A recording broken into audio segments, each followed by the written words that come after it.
Live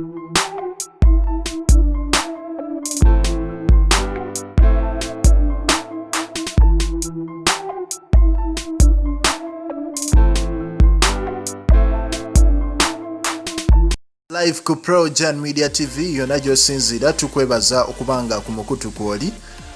Olunaku olwaleero olunaku olwaleero omukyala amanyiddwa nga Farida Nakazibwe ayina ekintu kye yakoze era ekyenjawulo ekyasesezza abafaani be oba ekyabanyumidde. Ffenna tumanyi nti omukyala ono abadde ayina ensonga ze n'omwami amanyiddwa nga Bruno K.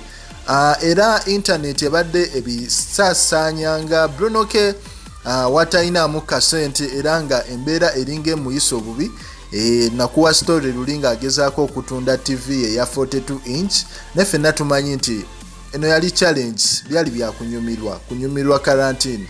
Naye omukyala amanyiddwa nga Farida yavuddeyo ku Twitter n'akola post n'agamba Bruno K akawunga ko wafunye oba ndeete. Kati mukola statement ng'eyo ekintu kya exciting abantu ku social media ne batandika okwebuuza nti Bruno K nga ye omuntu reaching extent nti quarantine emunyize to an extent nti tasobola na kwegulira kawunga nti era alinze Farida akakola eki akatwaleyo.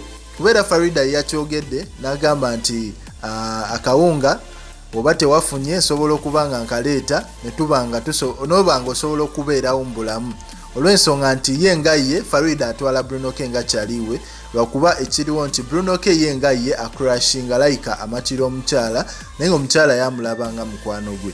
Live ku Projan Media TV. Farida nno naye si mwangu ku Twitter eyo ayina engeri gye yeefuulamu. Commenting, liking, subscribing.